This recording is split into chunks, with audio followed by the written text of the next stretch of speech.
estudiar la palabra del Señor, desde o buscando siempre el contexto original, buscando conectar con quien lo escribió, ¿sí? ¿Es importante quién escribió el Evangelio? Sí, es importante. Pero más importante es, quizás, otras preguntas, o tan importante como es, ¿cuándo lo escribió? ¿Por qué lo escribió? ¿A quién lo escribió? ¿Se dan cuenta? Entonces, de esto trata un poco nuestra perspectiva, tratar de buscar e ir más allá de nuestra lectura a la cual estamos acostumbrados, ¿sí? Y conectar. Tenemos que conectar con la palabra, conectar con el autor.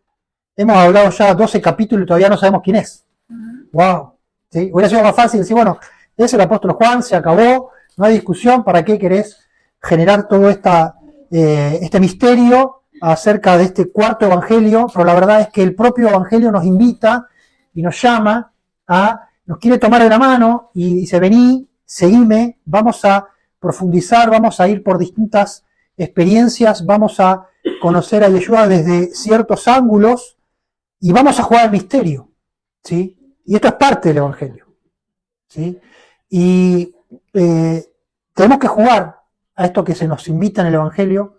Y en este capítulo va a aparecer un personaje muy especial que es el discípulo amado, ¿sí? ¿Se acuerdan? ¿Lo conocen? ¿Les suena el discípulo amado? Hasta ahora no apareció en el evangelio y va a aparecer en este. Pero si podemos decir algo del capítulo 13 de Juan, es que es un capítulo bisagra. Bisagra. Para nosotros que lo estamos estudiando, dividiéndolo en porciones, ¿sí? Abro comillas a la hebrea, ¿sí? Tenemos esta idea de dividir el evangelio en porciones, en parashiot, en hebreo, como la Torá. ¿Por qué? Porque, bueno, es una forma didáctica de estudiar, separar para estudiar, y también para entender que al fin y al cabo los evangelios son una especie de Torá. ¿Qué es Torá? Instrucción. Pero no cualquier instrucción, no es un manual de instrucciones cuando compramos algo, sino que es una instrucción un poco más profunda, es una instrucción que viene de arriba. Y los evangelios han sido escritos en parte como Torá. Y el evangelio de Juan nos quiere convencer y quiere que creamos que Yeshua es el enviado de Dios así como Moisés. Así como Moisés. Y Moisés tiene un legado espiritual que es la Torá de Moisés. Entonces también hablamos de la Torá de Yeshua, la instrucción de Yeshua. Por ejemplo, ustedes se focalizan en el Sermón del Monte, lo van a ver claramente. Está escrito, es una Torá, es una instrucción, son mandamientos. Pero en los evangelios encontramos aquí y allá mezclado con historias, así como la Torá de Moisés mezcla historias con mandamientos. Los evangelios muestran el mismo patrón de mezclar historias con mandamientos y con consejos y con verdades. Ahora, volviendo a nuestro evangelio, entramos entonces en una nueva porción, ¿sí? Que la hemos definido con el nombre de Lifnei Hag. Lifnei Hag, antes de la fiesta. Así empieza el versículo 1 del capítulo 13. Alguien que lo lea. Juan 13:1. Dice: antes de la fiesta de la Pascua, sabiendo Jesús que su hora había llegado para que pasase de este mundo al Padre, como había amado a los suyos que estaban en el mundo, los amó hasta el fin. Bien, fíjense, un versículo que ya nos podríamos detener mucho tiempo por lo que nos dice y nos propone. Pero es una bisagra. ¿Por qué? La bisagra, ¿dónde está? La bisagra divide dos partes, ¿no? Nos permite un giro y tenemos una conexión en ángulo. ¿Dónde está el ángulo? ¿Dónde está la bisagra? ¿Dónde está el cambio?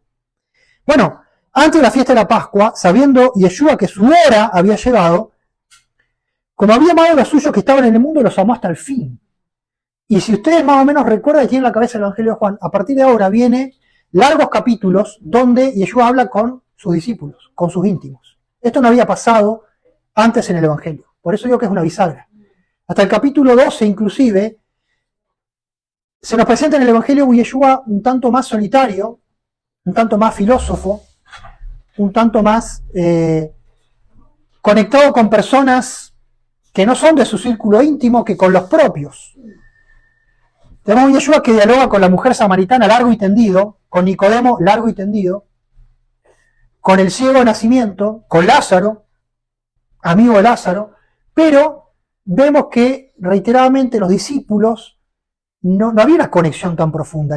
Siempre se nos pinta en el Evangelio como que a los discípulos les costaba entender lo que Yeshua hacía. ¿Sí? Siempre se nos pinta hasta ahora como los discípulos como que están un poco cortos a la hora de entender al maestro. Y a un maestro que no le dedica tanta atención a los suyos. No hay un protagonismo de los apóstoles, ni siquiera el Evangelio hasta ahora nos informó que hubiera apóstoles. Si nos quedamos con el Evangelio de Juan, nunca nos enteramos que hay 12 apóstoles. Solamente se habla de discípulos, y de los discípulos 7 u 8 son mencionados en todo el Evangelio. Hay discípulos que no son mencionados directamente. Por otro lado, hay personas que están lejanas a ese círculo y son mucho más protagonistas. Acá hay un mensaje, acá hay una sutileza, acá hay un Yeshua que conecta directamente con la persona y estos discípulos, habíamos hablado de las ecualizaciones, son ecualizados para abajo, no son protagonistas. Aparece Pedro, es el que más aparece, pero aparece siempre faltándole un poquito para acertar. Inclusive cuando acierta dice, Señor, ¿a quién iremos? Tú tienes palabras de vida eterna, que es su declaración, digamos, principal en el Evangelio de Pedro. Dice, ¿no los elegí yo a ustedes y uno de ustedes es diablo? Es una respuesta medio como seca, medio como bajándole. No es, Pedro, no te lo reveló ni carne ni sangre, ni el Espíritu de Dios. Sobre ti voy a edificar la iglesia. Es la versión de Mateo. Acá en Juan las cosas son diferentes. Por eso llama la atención que de repente, a partir del capítulo 13, Yeshua sí se va a dedicar a sus discípulos. Entonces acá hay un cambio rotundo. De repente, el Evangelio pone la lupa en algo que hasta ahora no lo había puesto. Y no quiero decir que no existiera, no quiero decir que Yeshua era apático con los suyos. Quiero decir que en esta pintura, en este cuadro pintado por el evangelista de Yeshua, nos quiere hacer ver ciertas cosas y por eso disminuye otras. Ya lo vamos a entender. Natanael, Nicodemo, la samaritana, el paralítico de Betesda, el ciego de nacimiento, Lázaro, Marta y María son mucho más protagonistas que Pedro, Juan, los hijos de Boanerges, Tomás, Felipe, etc. Pero ahora llega la hora. Dice, sabiendo Yeshua que su hora había llegado. Y aquí está una palabra clave. Esta es una palabra clave porque la hora en Juan tiene un significado simbólico. A nosotros nos gusta hacer estadísticas, ¿sí? A las visitas le digo. Nos gusta hacer estadísticas, ¿sí? La palabra hora en griego es muy difícil. Hora. Sin H. Bien. Antes de la fiesta de la Pascua, Lifnei Hag, antes de la fiesta, porque la fiesta es algo especial, fíjense cómo Juan reserva la fiesta para algo. Esto es antes. Sabiendo Yeshua que su hora había llegado, ¿para qué llegó esa hora? Para que pasase, en griego metabe, para migrar, para dar pasos de un lugar a otro, pasar de este mundo al Padre. Y acá son todas categorías muy importantes. Cada palabra acá habría que estudiarla en profundidad. Pero la palabra hora, el que más la usa, el evangelio que más usa la palabra hora es Juan. Y no solo que la usa más, sino que mientras en los otros evangelios la hora tiene un significado principalmente cronológico, la hora sexta, la hora novena, etc., hora del día, el reloj, en Juan aparece mucho en sentido simbólico. La hora de Yeshua, el momento de Yeshua. ¿Se dan cuenta? No una hora cronológica, sino el momentum.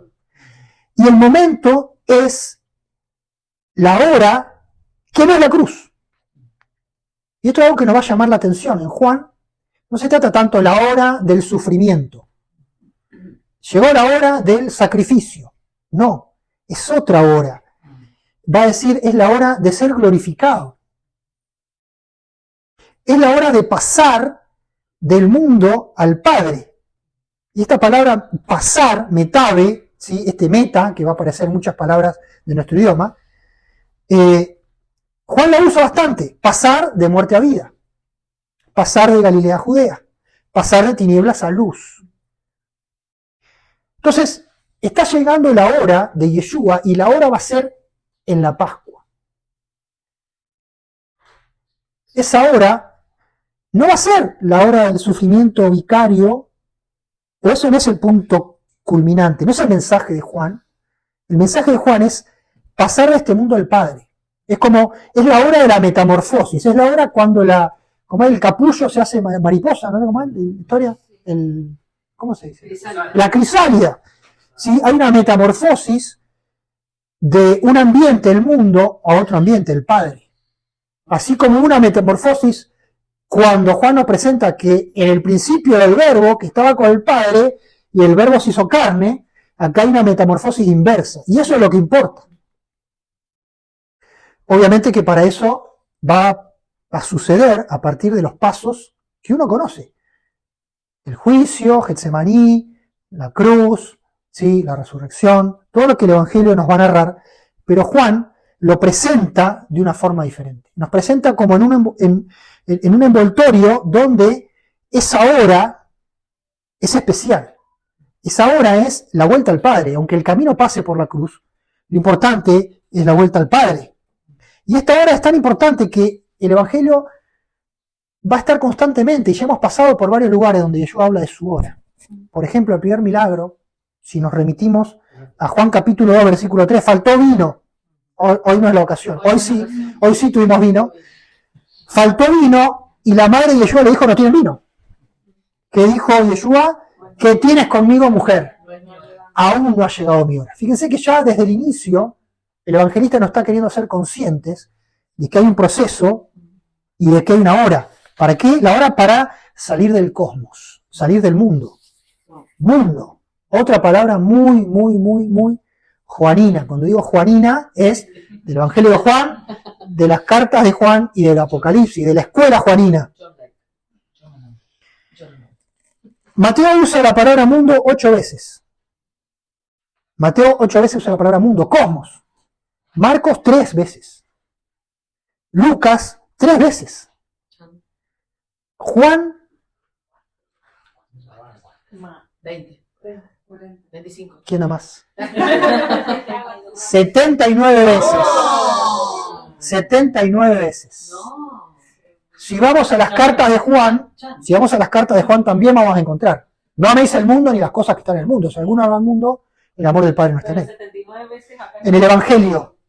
O sea, tenemos que entender la narrativa de Juan. La narrativa de Juan. Y las crisis de Juan. Ya hemos venido hablando y vamos a seguir hablando. Hay una narrativa. Dijimos la otra vez que es como me siento a ver un partido y me siento en la tribuna. Marcos se sienta en la tribuna, viene Mateo, se sienta cerca, viene Lucas, se sienta cerca, y llega Juan y dice, no, yo me voy a la tribuna del frente. Ustedes están en la local, yo me voy a la visitante. Yo me voy con la popu del otro equipo. ¿Sí? Y Juan nos muestra a contraluz a Yeshua. Si lo comparamos con los sinópticos. Y acá parte de esa narrativa es mostrarnos el concepto de mundo. Por eso yo empecé hablando, es importante saber a quién le escribe Juan, por qué le escribe Juan, cuándo le escribe Juan y dónde le escribe Juan. Y eso tiene que ver con las crisis que están por detrás. Si yo no logro recuperar o tener sospechas de lo que está pasando a esa gente, me va a costar conectar o voy a entender quizás a medias o quizás voy a entender otra cosa. Entonces el concepto de mundo es importante, es un concepto pesado, espiritual, generalmente va a ser negativo o una contraposición. Vamos a leer más adelante, no son del mundo, aunque estén en el mundo. No te pido que los saques del mundo, ¿está bien? Pero guárdalos, porque son tuyos, no son del mundo. Entonces, acá hay una narrativa donde el mundo es una cosa pesada. No siempre es así en los evangelios. No siempre hay una contraposición tan clara. Y esto es importante porque nos lleva posiblemente a entender esto en un contexto de opresión romana, opresión política, culto al emperador, todas cosas que pasaron hacia el final del siglo. El Evangelio de Juan posiblemente tuvo sus etapas de reacción. No fue de una sentada, me senté a escribir y me salió todo, porque estaba inspirado, entonces me salió todo. No. hay etapas, hay capas, es como una pátina. Cuando ven un mueble que dice una pátina, ¿qué es una pátina? Que hay una, por debajo hay una pintura blanca y por arriba hay unas pinceladas de otro color. Entonces yo puedo ver 2 capas o 3 capas, ¿sí? El Evangelio tiene esto. Entonces, esta pátina nos muestra una dificultad, una tensión en aquellos que escuchan el Evangelio y que tienen que entender varias cosas. ¿Cuáles son las tensiones? A lo largo de Juan hay varias tensiones. Primero la tensión norte-sur. Tensión norte-sur. Tensión entre los que son de Judea y los que no son de Judea. Judea, Jerusalén, generalmente es quien manda. Galilea, Samaria, quien acompaña como puede. ¿Sí? Yeshua era Galileo. La iglesia, en los discípulos de Yeshua, vemos, si uno lee el Evangelio con cierto ojo crítico, va a encontrar distintas pistas para tratar de armonizar esto, para tratar de ecualizar, y no es casualidad que Yeshua gasta o invierte tiempo en Samaria, ¿sí? Y está 2 días, y la samaritana, y los samaritanos creen, y él pasa 2 días, y él se siente bien, ¿sí? Otro evangelio va a decir, por camino de samaritano no vayan. ¿Se dan cuenta? O sea, acá hay una tensión norte-sur, hay una tensión entre primer mundo, no digo primer mundo, sino capital e interior, ¿sí? Capital e interior, Galilea, Samaria versus Judea. Esto está a lo largo del Evangelio. El clímax de esto lo vamos a tener en este capítulo, donde Juan le va a dedicar bastante a Judas Iscariote. ¿Sí? Judas Iscariote. Dicen que Iscariote significa Ish Keriot, hombre de Keriot, una ciudad. Otros dicen que era el único discípulo que era del sur, era de Judá.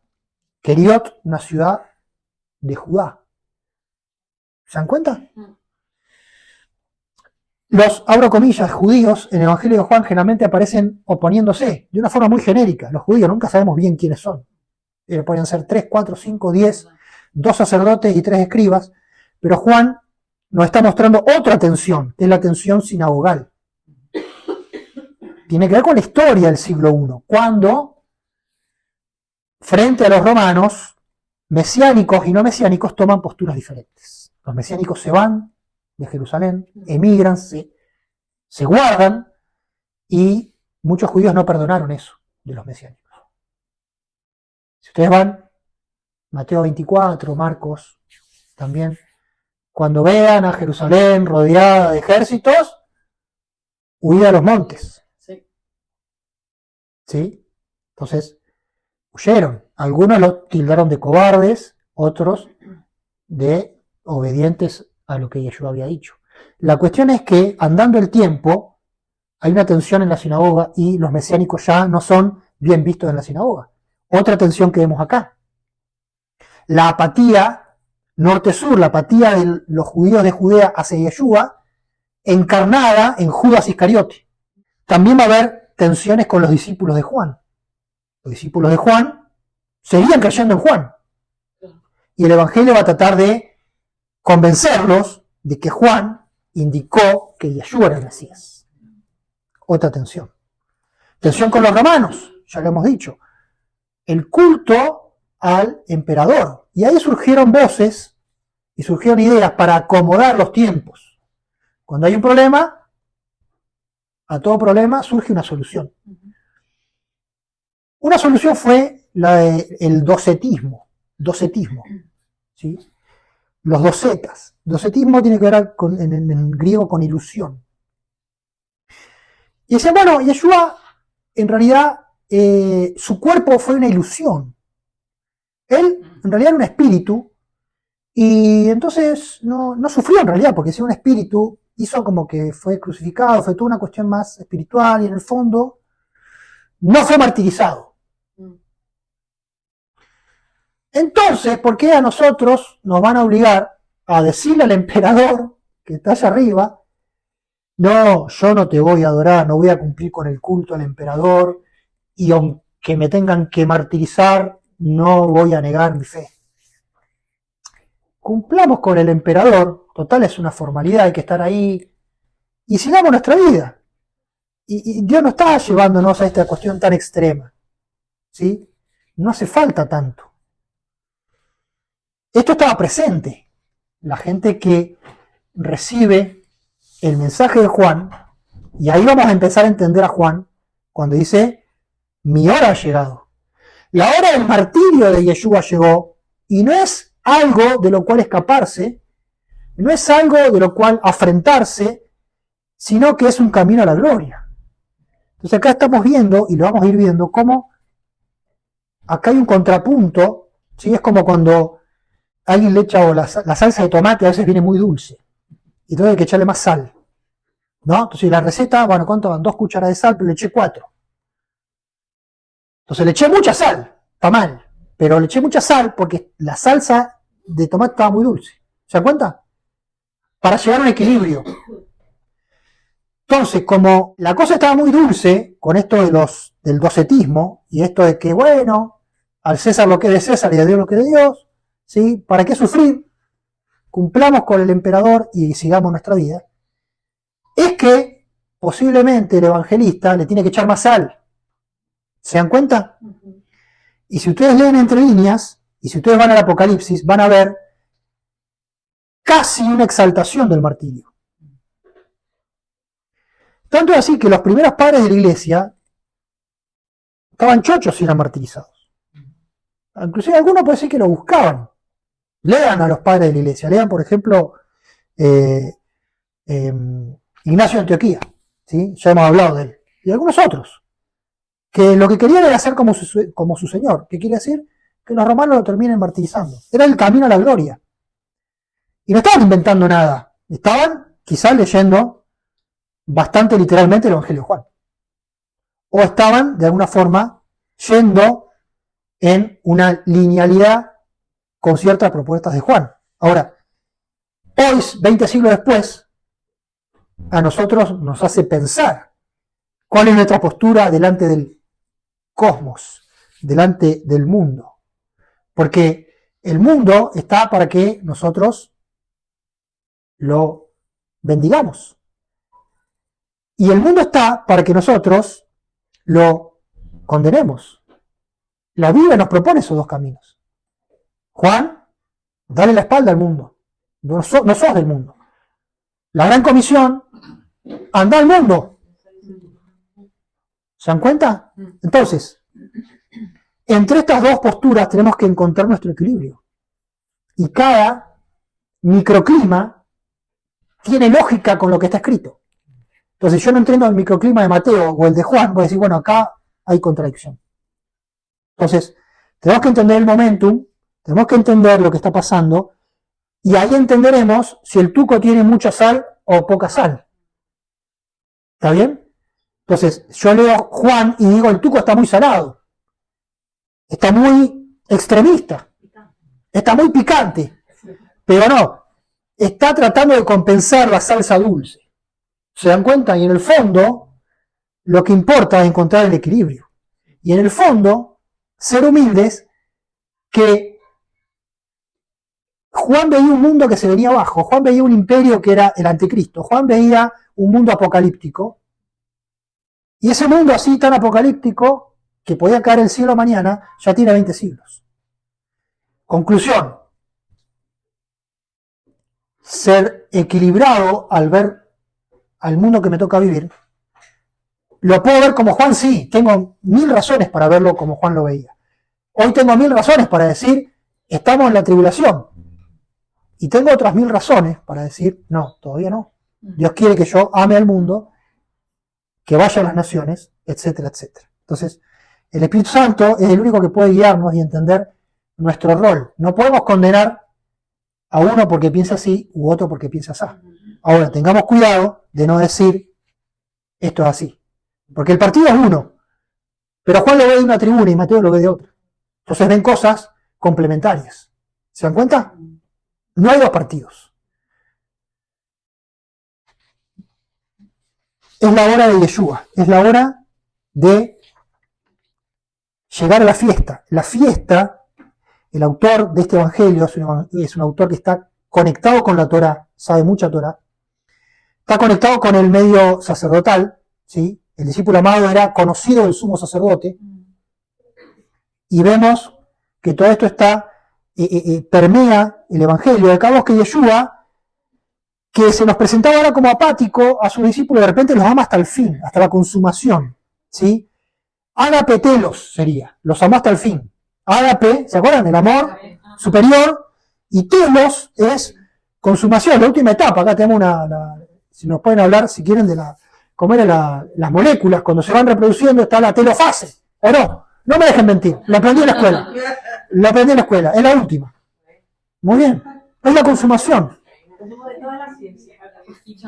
Bueno, este amor, este ágape en sus distintas conjugaciones aparece en Mateo 8 veces. Amó poco Mateo, 8 veces. Es que tenían que correr el pueblo. Pará, Marcos 5 veces. Marcos 5 veces amor, poco amor. Lucas 13 veces. Mucho milagro, ¿no? Uf. Evangelio de Juan 37 veces. Wow. Más que todos ellos juntos. Por eso era el discípulo amado. Primera de Juan 28 veces. Segunda de Juan 2 veces. Tercera de Juan 1 vez. Apocalipsis 4 veces. O sea, en todo este núcleo de las escrituras juaninas, el amor es central. Y hemos empezado leyendo esto del mandamiento del amor. El capítulo 13 abre lo que diríamos nosotros la última cena. Los sinópticos nos hablan de la institución. Tomó pan, habiendo dado gracias, lo dio, repartió, coman. Después de haber cenado, tomó una copa. ¿Se acuerdan? Bueno, no hay nada de esto en la última cena de Juan. Omisión. ¿Por qué? Porque se olvidó. Porque no estaba, porque no se la contaron. ¿Sí? Hay motivos, llegó tarde, ya había pasado, llegó después del Kiddush. No. Acá hay una intencionalidad, según mi opinión, ¿sí? Porque en lugar de eso tenemos el famoso lavado de pies, el lavapiés. Fíjense, cuando cenaban, versículo 2, como el diablo había ya puesto en el corazón de Judas Iscariote, hijo de Simón, que le entregase, primera razón. Segunda razón, sabiendo Jesús que el Padre le había dado todas las cosas en las manos, no sabemos qué son esas cosas en las manos, pero son todas las cosas. Tercero, que había salido de Dios y a Dios iba, ¿se acuerdan la metamorfosis? Con todas esas tres razones, se levantó de la cena, se quitó el manto, tomó la toalla, tomó agüita y empezó a lavar los pies de los discípulos y a enjugarlos con la toalla, tarea de esclavos. O casualidad llega a Pedro. Pedro, ¿qué le dice? A mí no me lavan los pies.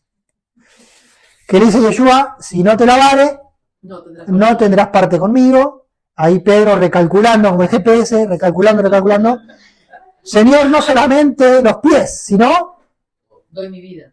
No, Todo. no, ¿qué dijo? Todo. Las manos y la cabeza. ¿Y qué dice Yeshua? No hace falta. El que está limpio, solamente los pies, aunque no todos están limpios. Entonces hay todo, y después viene, tras cartón, la enseñanza. Vuelve a la mesa, versículo 13, ustedes me llaman maestro y dicen bien porque lo soy.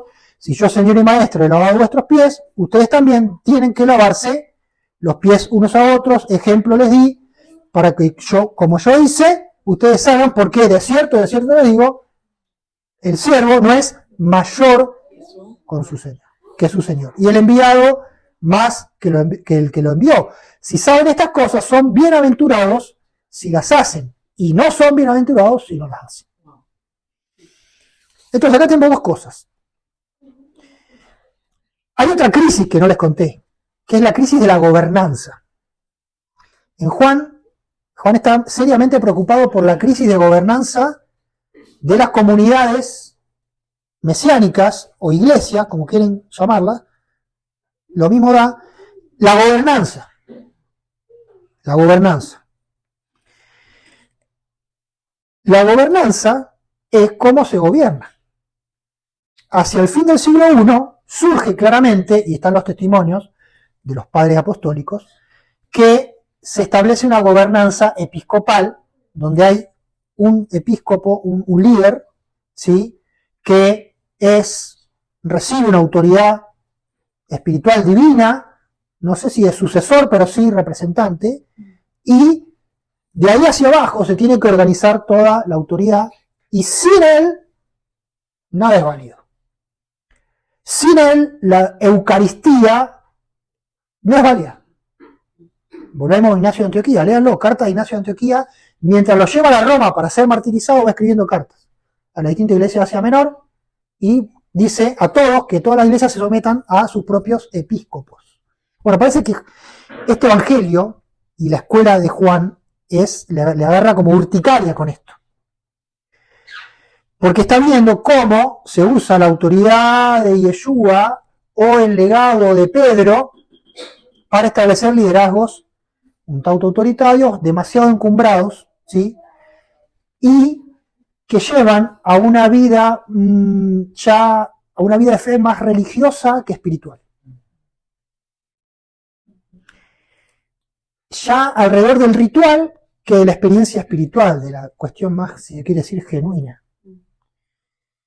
¿Y qué era lo ritual? Bueno, la Santa Cena, entre otras cosas, el bautismo. O casualidad, se olvidó Juan de hablar de la institución de la Santa Cena en estos capítulos. Tuvo capítulo 13, capítulo 14, capítulo 15, capítulo 16, capítulo 17. No faltaron hojas. Había hojas. Pero no se olvida de poner este incidente que los otros no mencionan, cuando digo los otros son los sinópticos, del lavado de pies, que más que lavado de pies parece un lavado de cabeza. Porque el mensaje es lo que importa. No, que los pies, qué lindo, ¿no? A veces se hace, ¿no? A muchos les gusta hacer. Sí. Nos lavamos los pies y demás. Acá hay un palo. Si no vemos el palo es, ustedes van a ser siempre menos que yo. Nadie puede tener el calibre de Yeshua. El siervo, ¿sí? Y si el siervo lavó los pies y Yeshua lavó los pies siendo el maestro, ustedes tienen que tener un perfil bajo, humildad. Todo esto tiene un contexto sacerdotal. Dijimos que el evangelista tiene onda sacerdotal. Alguien que lea Éxodo, por favor, capítulo 30, versículo 20. 30-20 de Éxodo. ¿Qué dice? Cuando entran en el tabernáculo de reunión se lavarán con agua para que no mueran. Y cuando se acerquen al altar para ministrar, para quemar la ofrenda encendida para Jehová. Se lavarán las manos y los pies para que no mueran. Y lo tendrán por estatuto perpetuo, él y su descendencia por sus generaciones. Quizás acá hay un simbolismo, quizás acá Yeshua está diciendo, bueno, ustedes van a ser mis sacerdotes. Apocalipsis dice, nos hizo un reino de sacerdotes y reinaremos sobre la tierra. Los sacerdotes cuando entraban tenían que limpiarse, lavarse manos y pies. Ahora, lo que dice Pedro es muy interesante porque hay una ocasión en la Torá, en realidad hay dos ocasiones, donde la persona tenía que lavarse o hacer algo en la mano, en el pie y en la cabeza. Levítico 8, la consagración del sacerdote. Levítico 14, la purificación del leproso. En ambos rituales se tenía que aplicar sangre y aceite en el pie, en la mano y en la cabeza. En el dedo gordo del pie, dedo gordo de la mano y en la orejita. Entonces este es el fondo, el trasfondo, ¿sí?, de esta historia y de esta expresión de Pedro que justo dice pies, manos y cabeza. Tiene que ver con la purificación y tiene que ver con que Yeshua es el que los lava. Y Yeshua es el que está diciendo si son limpios o no. ¿Se dan cuenta? Entonces acá hay un escalón donde Yeshua está arriba y los otros están siempre bajo control de limpieza y siempre con necesidad de lavar los pies. Lo que a mí me lleva a pensar es que está diciendo, ustedes no van a ocupar mi lugar, ustedes van a ser siempre mis siervos, siempre mis sacerdotes. Ustedes van a estar sirviéndome, pero no ocupando mi lugar como sucesores, etcétera, etcétera. Entonces, el lavapiés es un mensaje a la humildad. Es un mensaje a tener una actitud humilde y contra el liderazgo encumbrado. Cuando uno va a la tercera carta de Juan, ya lo hemos hablado algunas veces, Juan está enojado en la tercera. Juan el anciano, dice el anciano, ¿sí? El anciano Juan está enojado porque manda cartas a una iglesia y no se las reciben. Hay un tal Diótrefes que le gusta tener la primacía. Fíjense la acusación. La acusación es muy interesante. Tercera de Juan, versículo 9. Yo he escrito a la iglesia. No es que no escribí, no es que me olvidé de Gallo, está hablando con Gallo. Diótrefes, al cual le gusta tener el primer lugar entre ellos, no nos recibe. Por esta causa, si yo fuere, recordaré las obras que hace, parloteando con palabras malignas contra nosotros. Y no contento con estas cosas, no recibe a los hermanos, y a los que quiere recibirlos se los prohíbe y los expulsa de la iglesia. Amado, no imites lo malo. Entonces, hay una tendencia que si uno después lee la historia de la iglesia, se verifica lamentablemente, de liderazgo con esta capacidad o esta autoridad de decir quién se queda y quién se va, qué es lo que vale y qué es lo que no vale. El Evangelio, por otro lado, nos va a hablar de una comunidad mucho más horizontal. Lávense los pies entre ustedes. Dejen que el Espíritu Santo, el Paracletos, ¿sí? El Espíritu Santo, los guíe a toda la verdad. Él les recordará las cosas. ¿Sí? Es interesante porque también va a aparecer el discípulo amado, y el discípulo amado aparece y va a aparecer siempre en contraste con Pedro. El discípulo amado aparece cuando a Judas se le hace la noche. ¿Sí? Si seguimos leyendo, el versículo 18, no hablo de ustedes todos, yo sé a quién he elegido, más para que se cumpla la escritura, el que come pan conmigo levantó contra mí su calcañar, citando Salmo 41:9. Lo digo antes que suceda, para que crean que yo soy. Habiendo dicho esto, se conmovió en espíritu, versículo 21, se conmovió en espíritu, palabra en griego, etarachte, conmovió, nos habla de emociones de Yeshua. Interesante porque no hay muchas descripciones de la emoción de Yeshua. Pero Juan, el Evangelio de Juan, usa 7 veces esta palabra conmover, 2 veces para algo que no tiene que ver con Yeshua, sino, por ejemplo, para algo que se mueve o que se agita, las aguas de Betesda. ¿Se acuerdan las aguas de Betesda del estanque? Bueno, eso, se mueve, se agita.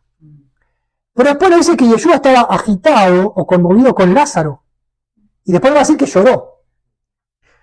O sea que acá, de repente, por eso este evangelio es fantástico, porque nos lleva de un lado a otro, de mostrarnos a un Yeshua muy superado, muy arriba, muy, que nadie le pueda hacer daño, nadie le puede hacer sombra, alguien que ya sabe lo que va a pasar en su vida, que su hora va a llegar, que todavía no llegó, que él es la luz del mundo, que el que lo sigue anda y el resto anda todo perdido. De repente encontramos esto donde el autor del Evangelio nos permite mostrarnos cosas íntimas de Yeshua, como su emoción. Y Yeshua acá está conmovido, en el capítulo 12 también. Ahora está turbada mi alma, dice. Padre, ¿qué voy a decir? Señor, salvame a esta hora. Fíjense cómo usa la palabra ahora. Si para esta hora he venido. Mi metamorfosis es para llegar a esta hora y volver al Padre. Entonces, Yeshua se agitaba y se conmovía en espíritu. Tenemos que imaginarnos un Yeshua humano, ¿sí? No alguien que tenía un carácter de plástico que siempre estaba políticamente correcto, que estaba con una sonrisita siempre dibujada, no. ¿Sí? Más como oriental y como judío tenía temperamento, y acá él está agitado, él está conmovido. Es como las aguas de Betesda. Él mismo va a decir, un poco más adelante, no se turbe vuestro corazón, no se conmueva, usa la misma palabra. Creen en Dios, crean también en mí. Está conmovido, ¿por qué? Porque uno de su círculo íntimo lo va a entregar. No sabemos quiénes están a la mesa. La pintura medieval nos dice que eran los 11 y los 12, y algunos ponen a María Magdalena, los pintores medievales, pero la verdad es que no sabemos quiénes estaban. ¿Sí? Posiblemente más personas. No sabemos. Ahí estaba una persona muy especial, que hasta ahora no sabemos quién es, Pero fíjense, verso 22, los discípulos se miraban unos a otros dudando de quién hablaba. Y uno de sus discípulos, al cual Yeshua amaba, estaba recostado al lado de Jesús. A este hizo señas, ¿quién? Simón Pedro. Entonces, recostado cerca del pecho de Yeshua, le dijo, Señor, ¿quién es? ¿Sí? Acá aparece el discípulo amado. También nos habla de emociones. ¿Será que Yeshua solamente amaba a un discípulo? No. Amaba a todos. Lo dice 13:1, los amó hasta el fin. Agapetelos, lo hemos dicho. Ahora, acá el evangelista nos quiere poner en el misterio a alguien especial, que va a ser testigo de muchas de las cosas escritas en este evangelio, porque lo va a decir al final del evangelio. Este es el que dio testimonio y sabemos que su testimonio es verdadero. Este discípulo amado va a hacer contraste con Pedro. Si ustedes leen de acá en adelante, van a estar como en un contrapunto. ¿Qué pasa? Volvemos a la historia del tuco. A esta hora. Van a estar con hambre. La historia le dio tanta preponderancia a Pedro, la historia posterior. De hecho, la iglesia romana atestigua que su líder máximo es sucesor de las llaves de Pedro y demás. Mateo habla, a ti te daré la llave del reino. Después lo podemos interpretar de una manera u otra, etc. Pero el liderazgo de Pedro está claro en las Escrituras y fue base para una forma de entender la gobernanza después de Yeshua y después de Pedro. Diciendo, bueno, tiene que haber un liderazgo fuerte, concentrado, de alguien que está heredando llaves, o sea, no alguien que va a ser uno más, sino alguien que va a tener una autoridad. Ese es el modelo petrino o de Pedro. O casualidad, de una forma muy sutil, muy elegante, el Evangelio de Juan nos habla mucho de Pedro, pero sutilmente siempre lo va a dejar ahí, a mitad del camino. Y va a aparecer el discípulo amado, humilde, silencioso, no se sabe quién es. A propósito, no se sabe quién es, porque no importa quién es, no importa lo que hace. Van juntos. ¿Se acuerdan cuando Yeshua es arrestado? Van juntos. Pedro se queda afuera en el fuego, calentándose, y el otro discípulo entra porque es conocido el sumo sacerdote, entra tranquilo, permiso, va a verlo a Yeshua. Pedro se queda soportando a personas que dicen, che, Galileo, mirá cómo habla, mirá el acento que tenés. Y lo lleva a Pedro a maldecir y a negar a Yeshua. Termina capítulo 13 hablando de la negación. El discípulo amado, tranqui, entra, sale, no tiene que negar nada.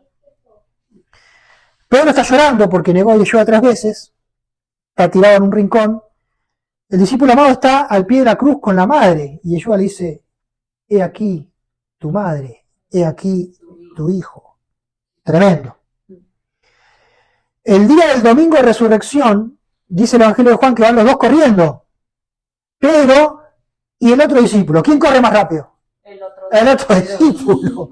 Pedro está un poco excedido, parece, o está fuera de estado, no sabemos. Y el otro llega antes. Mira, ve, cree, y después llega Pedro corriendo tarde y entra y no para, porque venía con la inercia, pasa derecho. Juan 21. Pedro está pescando desnudo, tomando sol. El discípulo amado le dice, che, me parece que el de la playa que nos está pidiendo pescado es Yeshua. Y ahí Pedro, ¿qué hace? Se viste y se echa al mar. O sea, tenía que estar vestido arriba y desnudo en el mar, pero está al revés. Se viste y se echa al mar. Finalmente termina el Evangelio con Pedro caminando con Yeshua, me amas, ¿se acuerdan? 3 veces.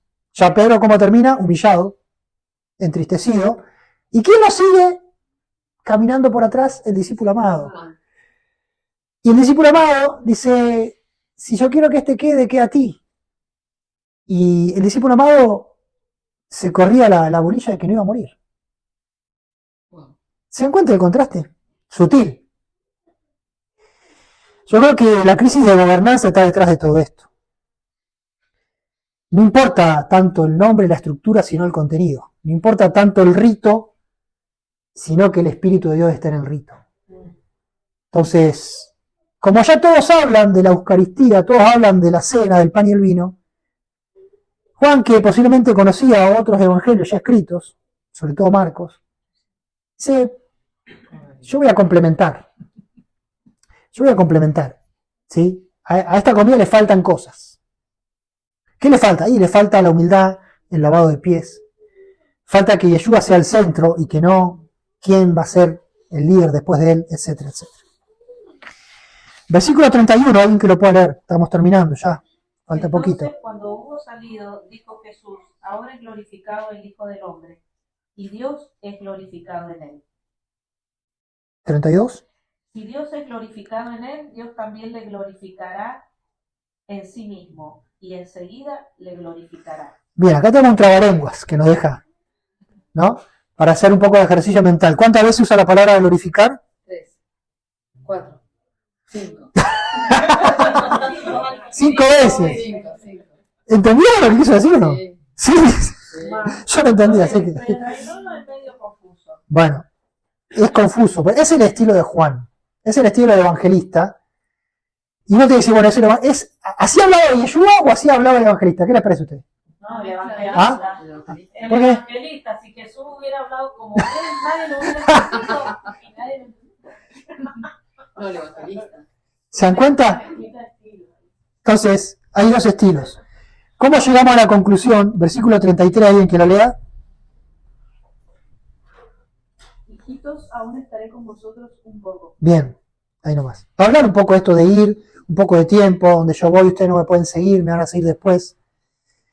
La hora de la gloria, dice, ahora es glorificado el Hijo del Hombre. La hora de la gloria es la hora de la fiesta, porque en la fiesta va a ser el juicio, va a ser la cruz, va a ser la resurrección. ¿Se dan cuenta?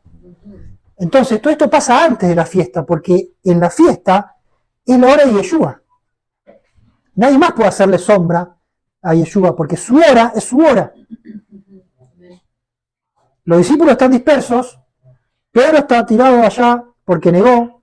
El único que se salva, este misterioso discípulo amado, pero es la hora de Yeshua. Y esto pasa antes, es la preparación, es cuando ya estamos a la puerta de la hora de la gloria. ¿Por qué? Porque morir por Dios es gloria. Pablo va a decir, prefiero estar ausente del mundo y presente con Dios. No sé qué hacer, no sé qué elegir. Acá, este texto es en tono apocalíptico, o sea, importa más la gloria y el Padre que el mundo.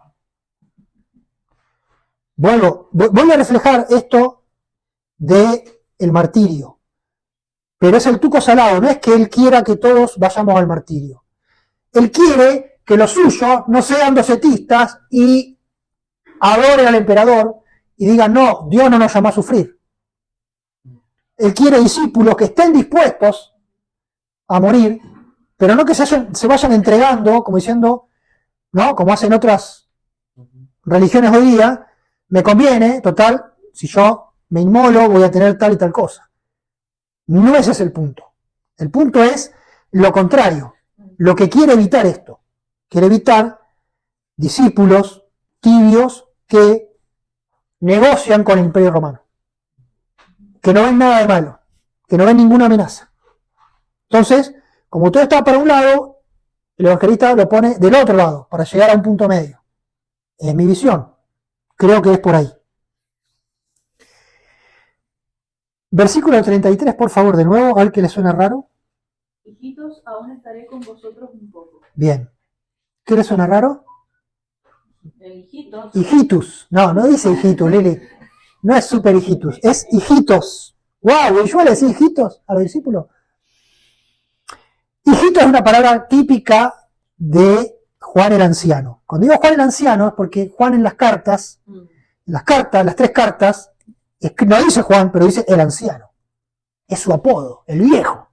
El anciano a la amada, habla medio críptico siempre.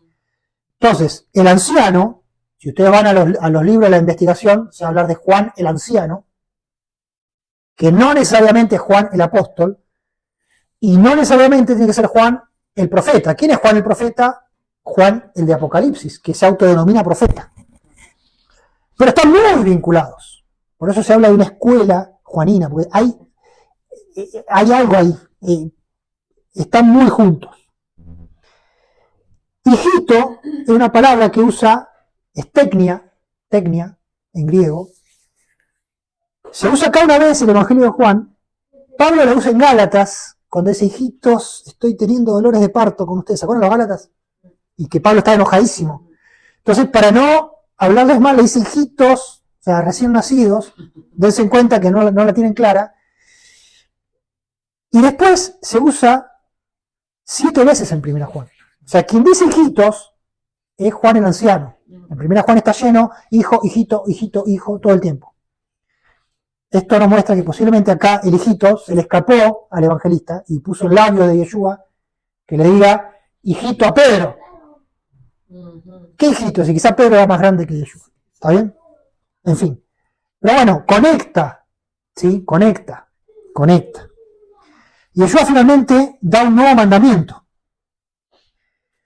De nuevo lo mismo. Cuando vamos a 1 Juan, el mandamiento lo da Juan el anciano. 1 Juan 2:7. Hermanos, no les escribo mandamiento nuevo, sino el mandamiento antiguo que han tenido desde el principio. Este mandamiento antiguo es la palabra que han oído desde el principio. Sin embargo, les escribo un mandamiento nuevo, que es verdadero en él y en ustedes, porque las tinieblas van pasando y la luz verdadera ya alumbra. El que dice que está en luz y aborrece al hermano está todavía en tinieblas, etcétera, etcétera. Entonces fíjense cómo es el mismo concepto que está en la carta que el que está en el Evangelio. ¿Sí? Entonces, dicen que el tiempo de la escritura de ciertas partes del Evangelio de Juan coincide con el de las cartas. Entonces, posiblemente, una de las pinceladas de esta pátina que es el Evangelio de Juan, es la de Juan el anciano. Algunos dicen, bueno, Juan el apóstol fue el inicio de la tradición, fue el inicio del testigo ocular, y después vino Juan el anciano, que otros dicen que es discípulo de Juan el apóstol, y termina la obra. ¿Se dan cuenta? Y habla del discípulo amado. Son conjeturas. Lo que no es conjetura es el mensaje de Juan. Juan, y con esto sí termina el capítulo 13 hablando de la negación de Pedro. Pedro, no, Señor, no te voy a, ¿cómo? O sea, te voy a seguir. Mi vida voy a poner por vos. Pedro le va a decir, mi vida pondré por ti, ¿por qué no te puedo seguir ahora? Y Yeshua le dice, a donde voy no me puedes seguir, pero me seguirás después. ¿De qué está hablando? Está hablando de la muerte, está hablando del martirio de nuevo. ¿Sí? Está hablando, yo tengo un camino que no es un camino de afrenta, de humillación, de morir, entre comillas, como un perro, como un esclavo, porque esa era la muerte de cruz, ¿sí? Era eso. Es un camino de gloria, pero todavía no es tu tiempo, Pedro. Sabemos que Pedro, la tradición dice, fue martirizado. A los hijos de Boanerges, los Boanerges, los hijos de Zebedeo, Juan y Jacobo, dice la tradición que también fueron martirizados. Entonces, todo esto está acá, pero Pedro es menor que Yeshua, por eso no lo puede seguir. Todavía no. ¿Por qué? Porque la obra es una obra de gloria. Entonces, ¿qué está queriendo decir? Esto no es barato, no es que, bueno, yo me entrego por Yeshua, mátenme. No se trata de eso, eso es ridículo. Lo que está diciendo acá es que la trayectoria de estos grandes hombres de Dios tuvo como corolario el martirio porque Dios se lo pidió y fue su forma final de honrar a Dios. No quiere decir que todos estamos llamados a lo mismo, quiere decir que ellos, si hicieron eso, lo hicieron como siervos de Yeshua. ¿Sí? Y de alguna forma el Evangelio nos pone una categorización. Yeshua allá arriba y después los siervos. Y hay un mensaje cifrado, y con esto así termino, voy a cerrar acá. Quizás dice aquellos que luchan o hablan de tener lugar encumbrado, que quieren ser los principales, deberían estar pensando antes en ser fieles y fieles hasta la muerte, antes que ser poderosos cada vez más y pretender ser sucesores de alguien del cual no son sucesores. Es tremendo, ¿sí? Este es el mensaje oculto. Son las crisis de Juan, es la narrativa de Juan. Es un Juan que nos quiere sacar un poco de el ritual, de la cuestión del liderazgo humano, y nos quiere llevar a otra realidad. Y los capítulos siguientes nos van a seguir hablando de esto. Así que, antes de la fiesta, se venía la fiesta de la Pascua, todos estaban esperando otra cosa, todos estaban esperando la fiesta, pero antes de la fiesta Yeshua hace un volantazo y los prepara porque en realidad no es la fiesta, sino es su hora. La fiesta es su hora, es la hora de su gloria. Y los discípulos tenían que entenderlo. Y no lo iban a entender, pero lo iban a entender después. Por eso Yeshua dice, ahora no lo entendés, lo entenderás después. Ahora no puedes, después vas a poder. Amén. ¿Qué nos queda a nosotros? Que Dios abra el entendimiento en nuestras vidas y que nosotros también querramos ser protagonistas como fueron los discípulos. ¿Sí? Tenemos dos caminos y en el medio quizá está la verdad. Tenemos Pedro y el discípulo amado, ¿sí? Izquierda y derecha, para que no nos vayamos para un lado y para el otro. Quizá lo mejor es tener un poco de cada uno. Tener la fuerza de Pedro, la fe, el ímpetu, pero también el temple, la tranquilidad, ¿sí? La espiritualidad del discípulo amado. Y así en cada cosa podemos tratar de encontrar el equilibrio en el medio. Que Dios nos capacite y nos haga reflexionar en estas cosas que hemos escuchado. Amén. Amén. Amén.